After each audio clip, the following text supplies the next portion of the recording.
buenas noches, mis queridos hermanos. Ahora sí, es un privilegio poder estar con ustedes el día de hoy, pese a la lluvia. Los invito a abrir su palabra en el texto que será expuesto esta noche, Mateo capítulo 10, versos del 26 al 33. Y voy a leer la santa palabra de Dios, y dice así: así que no les tenga miedo, porque no hay nada encubierto que no llegue a revelarse, tampoco hay nada escondido que no llegue a conocerse. Lo que digo en la oscuridad, díganlo ustedes a plena luz. Lo que se susurra al oído, proclámenlo desde las azoteas. No teman a los que matan el cuerpo, pero no pueden matar el alma. Teman más bien al que puede destruir alma y cuerpo en el infierno. No se venden dos gorriones por una monedita. Sin embargo, ni uno de ellos caerá a tierra sin que lo permita el Padre. Él les tiene contados aún los cabellos de la cabeza. Así que no tengan miedo, ustedes valen mucho más que gorriones. A cualquiera que me confiese delante de los demás, yo también lo confesaré delante de mi Padre, que está en el cielo. Pero cualquiera que me niegue delante de los demás, yo también lo negaré delante de mi Padre, que está en los cielos. Amén. Vamos a orar, mis hermanos. Señor, te damos gracias por tu palabra. Gracias por tu poder, Señor. Gracias por tu Espíritu Santo. ¿Qué haríamos sin tu Espíritu, Señor? Estaríamos perdidos. No podríamos ser santos, Señor. Es tu Espíritu quien nos redarguye. Es tu Espíritu quien nos ilumina. Es tu Espíritu quien nos exhorta, Señor. Gracias, oh Dios Espíritu.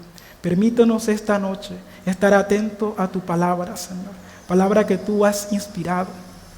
Y permítenos, Señor, aplicar tu palabra, vivir tu palabra, Señor. Y lo más importante, vivir siempre para ti. En tu nombre oro, amén y amén. Pueden tomar asiento, mis hermanos. El día de hoy nos encontramos en el capítulo de Mateo, verso 26 al 33. Y el título de esta prédica, para todos aquellos que toman apunte, es Antídotos contra la cobardía. Otra vez lo repito, antídotos contra la cobardía. Y a manera de introducción me gustaría decir lo siguiente. Apolonio, un mártir de la fe cristiana, quien fue decapitado por defender su fe, dijo lo siguiente delante del tribunal de aquellos que pedían su muerte: los decretos de los hombres no pueden suprimir el decreto de Dios. Entre más creyentes ustedes maten, más se multiplicará su número. Nosotros no encontramos duro el morir por el verdadero Dios, porque por medio de Él somos lo que somos. Ya vivos, ya muertos somos del Señor, hermanos. Ciertamente el hombre es un ser de temores. Hay quienes le temen a la oscuridad, a las alturas. Me sorprende a mí, en lo particular, cómo la cucaracha, siendo un insecto inferior al hombre, puede causar tanto miedo en algunas personas. Esta es la realidad del hombre después de la caída. Somos seres llenos de terrores. Pero qué paradoja, mis hermanos. El hombre le teme más a un insecto que a la ira de Dios. En estos textos que veremos esta noche son aliento para el creyente y condena para los malvados. Hemos visto a Jesús enseñando cómo viven los hijos del reino en el sermón del monte. Lo hemos visto sanar a un leproso. También hemos visto su poder sobre las enfermedades. Lo hemos visto calmar tempestades tan grandes que todo hombre perecería al instante. Hemos visto la misericordia del Rey. Pero ahora en el capítulo 10, el Señor hace una pausa y se toma un tiempo para instruir a sus discípulos. Jesús ha estado instruyendo a sus discípulos sobre qué esperar cuando salgan al mundo y prediquen el evangelio del reino. Confío en que recuerden estas palabras que han sido expuestas anteriormente. Jesús, mis hermanos, quiere infundir aliento a sus apóstoles. Jesús les había dicho que serían entregados a los tribunales y azotados en las sinagogas. También que serían juzgados ante los gobernadores y reyes. Los miembros de sus propias familias se volverían contra ellos. Serían odiados por el mundo. Serían perseguidos y serían tratados peor a Jesús, a quien el mundo llamaba Belcebú. Como era de esperar naturalmente de tal perspectiva, los discípulos deben haber sentido una medida de miedo. Imagínense ustedes que el Señor les diga: ustedes van a predicar y se van a encontrar con esto, el mundo los odia. Van a encontrar muerte, los azotarán, los matarán, los quemarán. Mis hermanos, no nos dirá gloria, Señor, por esto. Se siente pavor y miedo. Y ahora el Señor sabe, y es bonito esto, que el Señor conoce a su pueblo y el Señor nos conoce mejor que a nosotros y sabe que nosotros somos seres llenos de temores. Y se toma un tiempo para infundir palabras de aliento en nuestras vidas. Y por eso le da a sus discípulos razones o antídotos para no temer. Y el primer antídoto es la verdad de Dios. Versos 26 al 27. Así que no les tengan miedo, porque no hay nada encubierto que no llegue a revelarse, como tampoco hay nada escondido que no llegue a conocerse. Lo que digo en la oscuridad, díganlo ustedes a plena luz. Lo que se susurra al oído, proclámenlo desde las azoteas. Jesús comienza con un mandato: no los temáis. ¿A quiénes?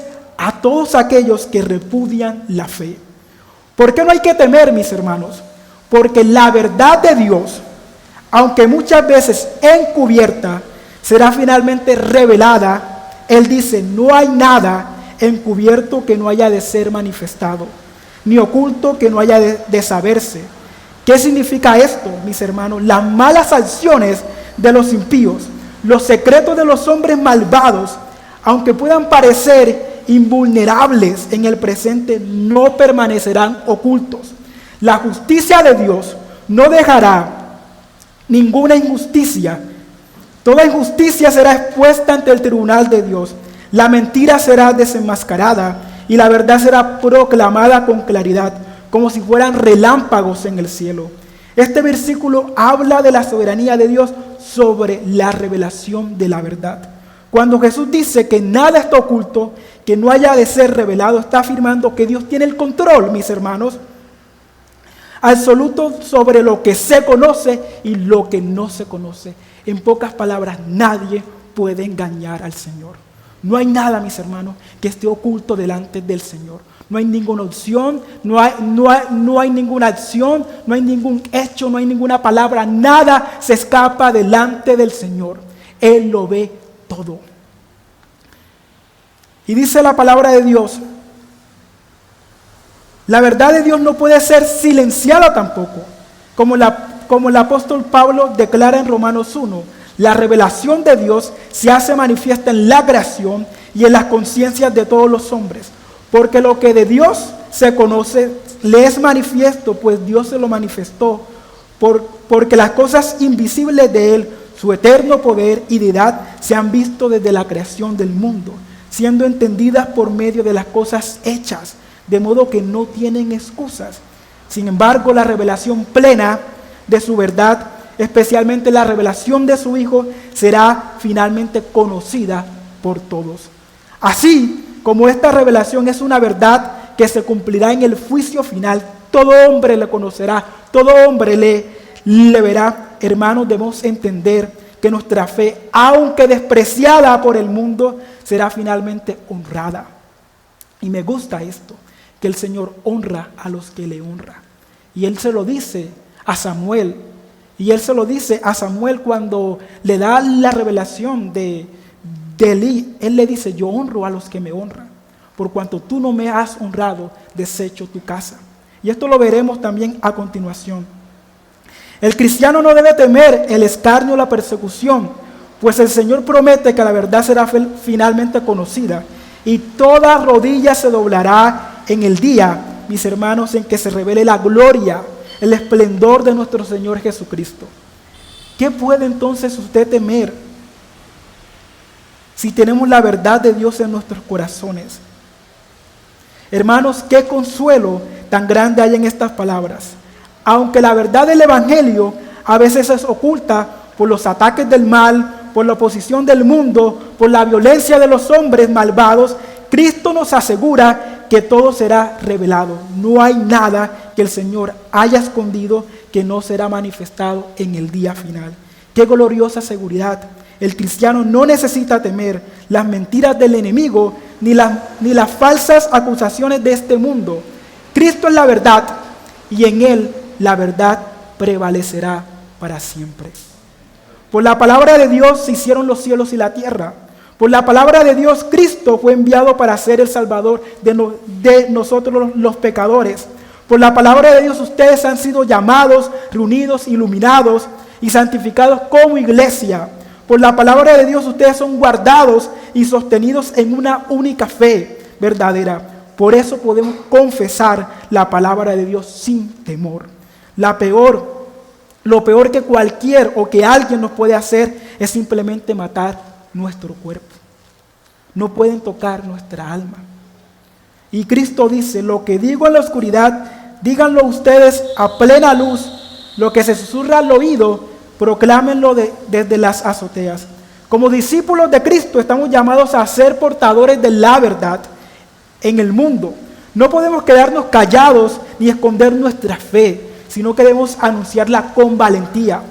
Estamos llamados a proclamar la verdad, no a entretener a la gente. Dios no nos ha llamado a hacer campañas de sanidades, no nos ha llamado a predicar un evangelio de la prosperidad, mis hermanos, tampoco a sacar el campeón que hay en nosotros, o para las damas a ser las guerreras del Señor. No, a predicar su palabra, a predicar la verdad. En Hechos 4 vemos un ejemplo claro de esta proclamación audaz. Pedro y Juan, después de haber sanado a un hombre, en el nombre de Jesús fueron arrestados y llevados ante el concilio.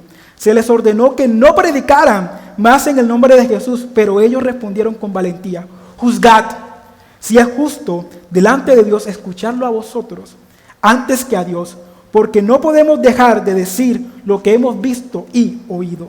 Pedro, que antes había sido un cobarde y negado a Cristo por miedo a la muerte, en Hechos 3, siendo un siervo valiente del Señor Jesucristo, declara sin miedo: el Dios de Abraham, el Dios de Isaac y de Jacob, el Dios de nuestros padres, ha glorificado a su siervo Jesús, al que vosotros entregasteis y repudiasteis en presencia de Pilato, cuando éste había resuelto ponerle en libertad. Mas vosotros repudiasteis al santo y justo y pedisteis que se os concediera un asesino, y disteis muerte al autor de la vida, al que Dios resucitó de entre los muertos, del cual nosotros somos testigos. Pedro, antes siendo un cobarde, ahora predica, mis hermanos, con valentía la palabra de Dios.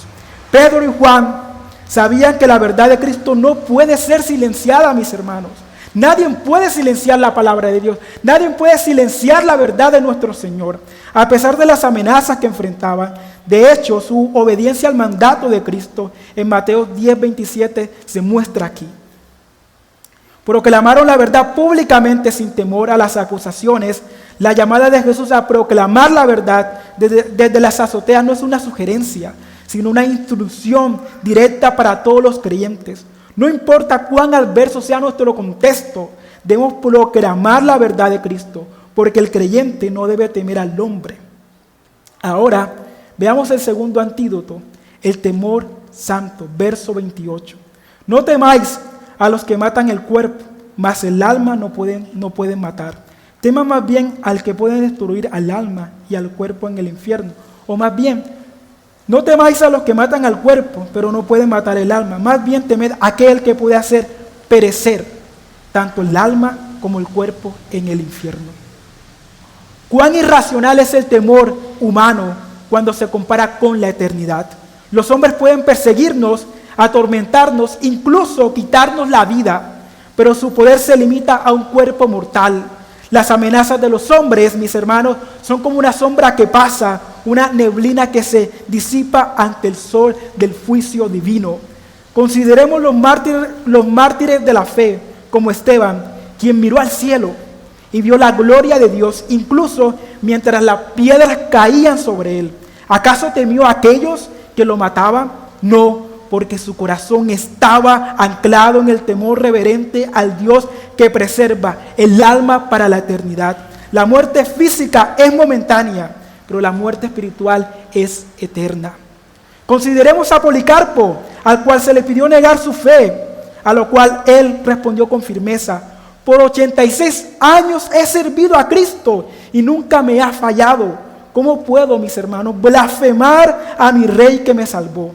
Y después declara: el fuego del procónsul dura un poco, pero el fuego del infierno, mis hermanos, dura para siempre y no se puede apagar. Aquí no se trata de lo que el hombre puede hacer, sino de lo que Dios es capaz de hacer. Él tiene poder sobre el alma y el cuerpo. Jesús nos dirige, mis hermanos, a un temor mucho más significativo. Temed más bien a aquel que puede destruir el alma y el cuerpo en el infierno. Aquí se refiere al Dios, el juez justo, quien tiene el poder supremo sobre todo ser. Considerar esto, iglesia: el alma no muere con el cuerpo. Cuando el cuerpo es reducido al polvo, el alma comparece ante el tribunal del Altísimo. ¡Oh, qué día tan terrible será aquel! Las riquezas, los placeres, las distracciones del mundo no podrán rescatarnos ni protegernos de la mirada penetrante de aquel que escudriña los corazones. El infierno no es una metáfora ni un mero estado psicológico, sino una realidad espantosa donde el alma separada de Dios experimenta tormento eterno. La enseñanza de Jesús aquí resalta la verdad que nuestra existencia no se limita a una vida temporal. Hay una vida eterna que sigue después de la muerte. Y es allí donde se juega la cuestión de la salvación. Este es un recordatorio de que el juicio de Dios es más serio que cualquier persecución humana. Si le temes al hombre, témele más al juicio severo de Dios, porque será, mis hermanos, será un juicio justo y severo. No debemos ser dominados por el temor a lo que los hombres pueden hacernos en esta vida temporal. Debemos temer a Dios, quien tiene la capacidad de juzgar a las almas y decidir su destino eterno. Este es un temor santo que nos lleva a una adoración reverente y una vida de obediencia a su voluntad. Jesús nos da aquí una perspectiva eterna y divina. Quiere que dejemos, mis hermanos, de pensar solo en lo que tenemos delante y pensemos en lo que está por venir en el cielo, en lo celestial. Pero, oh, qué maravilla también es el Evangelio. Aquel que tiene el poder de condenarnos es también el que nos ofrece salvación a través de Cristo. En la cruz, la justicia y la misericordia se abrazaron. El castigo que merecíamos fue colocado sobre Jesús, para que todo aquel que cree en Él no perezca, sino que tenga vida eterna. Ahora veamos el tercer antídoto, la promesa del cuidado divino en medio de la persecución. Versos 29 al 31. No se venden 2 gorriones por una monedita. Sin embargo, ni uno de ellos caerá a tierra sin que lo permita el Padre. Él les tiene contados aún los cabellos de la cabeza. Así que no tengan miedo. Ustedes valen mucho más que gorriones. Al considerar las promesas, mis hermanos, de Cristo, encontramos consuelo en la soberanía de Dios sobre todo lo que sucede en este mundo. El hecho de que Dios no permita que ni siquiera un pajarillo caiga a tierra sin su permiso, revela la magnitud de su cuidado y providencia. El pajarillo, un símbolo de lo pequeño e insignificante. Y si Dios cuida de algo tan insignificante como un pajarillo, ¿cuánto más cuidará de sus hijos? Este versículo es un recordatorio consolador de que aunque enfrentemos persecuciones y dificultad, Dios no nos ha abandonado. Él sabe cada detalle de nuestras vidas y tiene control absoluto sobre todos los eventos. Nada se escapa de su soberanía. Muchas veces pensamos que Dios nos muestra su cuidado librándonos de las aflicciones y de las persecuciones. Y si no lo hace, dudamos de su amor. ¿Qué padre quiere que su hijo sufra? Nadie, mis hermanos. No sé cuántos de ustedes han leído el progreso del peregrino. Si no lo han leído, lo invito a que lo haga. Es la historia de un hombre llamado Cristiano y su viaje para llegar a la ciudad celestial. Y déjame ilustrarte el cuidado divino a través de uno de los capítulos de este libro. Fieles cristianos llegan a la feria de vanidad, un lugar lleno de corrupción y tentaciones, donde los habitantes rechazan el mensaje de Cristo y se burlan de los peregrinos debido a su manera de vestir, su lenguaje distinto y su rechazo a participar a las prácticas mundanas de la feria. Los dos peregrinos son arrestados y llevados a juicio. En el tribunal, Fiel es acusado de ser enemigo del mundo, perturbador de la paz y hereje. El juez, llamado Lord Odio al Bien, representa la oposición del mundo a los valores del reino de Dios. Varios testigos falsos testifican contra Fiel, incluyendo personajes como envidia, superstición y libertinaje, quienes simbolizan las diferentes facetas del pecado y la hostilidad hacia el cristianismo. A pesar de las acusaciones, Fiel permanece firme en fe, responde con valentía y testifica de Cristo, exponiendo la corrupción del mundo y reafirmando su esperanza en la vida eterna. Su firmeza y claridad en el juicio irritan aún más a sus enemigos, quienes finalmente lo condenan a muerte. Fiel es azotado, apedreado y finalmente quemado en la hoguera. Sin embargo, su muerte no es un final sombrío, sino un momento de victoria espiritual. Aquí está la fidelidad de Dios, hermanos, de darnos la valentía de morir por causa de su nombre. Muchas veces pensamos que Dios nos tiene que librar. No, mis hermanos, no pasa así, porque tú no conoces los planes de Dios. No podemos conocer la mente de Dios. No sabemos los propósitos de Dios. Pero aceptamos su amor y fidelidad incluso en nuestras persecuciones. Aceptamos que su cuidado está con nosotros incluso en nuestras persecuciones. Y ahora, algo importante que debemos recordar es que somos los siervos del reino. Y si hemos de morir por el reino, hemos de morir, mis hermanos, con gozo por el reino de Dios.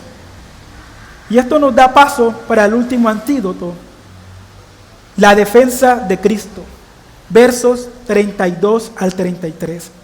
Cualquiera que me confiese delante de los demás, yo también lo confesaré delante de mi Padre, que está en el cielo. Pero cualquiera que me niegue delante de los demás, yo también lo negaré delante del Padre que está en los cielos. Esta es la conclusión final de Cristo. El Hijo de Dios nos lleva directamente al tribunal celestial. Estas palabras son un llamado a la fidelidad, una advertencia contra la negación y un recordatorio de nuestra relación con Cristo. Que nuestra relación con Cristo determinará nuestra relación con el Padre. Nuestro Salvador nos presenta dos caminos: confesarle y ser confesados ante el Padre, o negarle y ser negados en el juicio final. ¡Qué promesa gloriosa! Aquellos que confiesan a Cristo aquí en la tierra tendrán el honor, el privilegio de ser confesados por el mismo Hijo delante del Padre. Cuando estemos en el tribunal final, mis hermanos, será Cristo quien se levante y diga: Padre, este es uno de los que me pertenece, uno por quien derramé mi sangre. La consecuencia de negar a Cristo es terrible. Jesús mismo nos los advierte. Él nos negará delante del Padre. ¿Qué significa esto? Significa que en el juicio final no seremos reconocidos como suyos. Como Él dice en Mateo 7:23, nunca os conocí, apartados de mí, hacedores de maldad. La negación no solo conduce al rechazo eterno, sino a la separación total de la gracia y la presencia de Dios. Escuchad, iglesia, no temas a la persecución, no temas al odio del mundo, no temas al rechazo, teme al Creador de todas las cosas, teme al Rey de Reyes y Señor de Señores, teme al soberano Dios que puede sostener al universo con su mano. Ahora bien, tal vez deseamos que Dios envíe un avivamiento a nuestra tierra, tal vez deseamos que Dios envíe una reforma para unir a los cristianos dispersos y divididos aquí en la tierra. Tal vez deseamos que Dios levante a otro Lutero, a otro gobernante como Nehemías, a otro sacerdote como Esdras, que pueda restaurar la palabra de Dios en nuestra tierra y en la gente que nos rodea. pero Dios en su soberanía, que es mayor que la nuestra, no ha dado a uno, al menos no todavía. Pero déjame decirte, hermano, pero Dios te ha levantado a ti. Dios te ha colocado en tu familia, en esta congregación, en tu lugar de trabajo, en esta ciudad, en este estado y país, para confesar sus testimonios, y no serás avergonzado. Así que, amados hermanos, reconozcan a Cristo delante de los hombres, y Él también lo reconocerá a ustedes delante del Dios Padre. Y si todavía tienes miedo de hablar de sus testimonios y reconocer a Cristo, y si no estás seguro de cómo hablar la verdad en amor, aquí hay algunas sugerencias para vencer esto. ¿Por qué no empiezas a asistir a los servicios y estudios bíblicos de la iglesia? Aprende de la palabra de Dios, porque eso te ayudará a crecer en tu fe. A medida que crezcas, estarás mejor preparado para confesar a Cristo. Luego, habla con tu familia. ¿Por qué no hablas con tu familia después de la iglesia? ¿Por qué no hablas sobre los signos, sobre la lectura de las Sagradas Escrituras? Habla sobre lo que aprendiste en la escuela dominical, en el sermón. Habla con tu esposa, con tu esposo, con tus hijos, con tus padres, sobre lo que Dios te enseñó y cómo te animó y te bendijo a través de su palabra. Y para ti, pobre alma sin Cristo, mira tu final. Para aquellos que negaron a Cristo, no habrá defensa, no habrá abogado, no habrá refugio. El mismo Cristo, quien ahora extiende su gracia, será quien pronuncie su condena. Sus palabras resonarán como trueno. Nunca os conocí, apartados de mí, hacedores de maldad. Pero venid hoy, querido amigo, venid hoy y arrepiéntete de todos tus pecados y hallarás vida eterna. Y me gustaría terminar con el siguiente poema. Por su nombre soy perseguido, por su verdad soy despreciado. Mas grande gozo llena mi pecho, Cristo me tiene en su regazo. No temo el fuego, ni espada cruel, pues el martirio no es el fin. Es la corona que Dios concede a quienes le siguen hasta morir. Los invito a ponerse de pie. Vamos a orar, mis hermanos. Señor, te damos gracias por tu palabra. Gracias porque tú eres fiel. Señor, permítenos perseverar en la fe. Señor, si hemos sido negligentes al confesarte delante del hombre, te pedimos perdón. Perdona a tu pueblo, Señor. Perdona, Señor, nuestros pecados de no confesarte, de no proclamar tu palabra. Señor, de no confesarte. Danos la valentía, el coraje del cual carecemos muchas veces. Permítenos, Señor, temerte a ti más que lo que le tememos a un insecto, al hombre, Señor.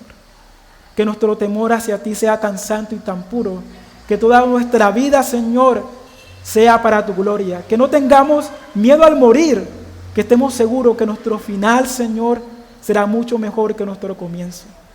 Ayuda a tu pueblo, Señor, presérvanos en tu palabra. Llévanos hasta el final, Señor. Somos tus ovejas. Condúcenos a tu prado eterno, Señor. En tu nombre oro. Amén y amén.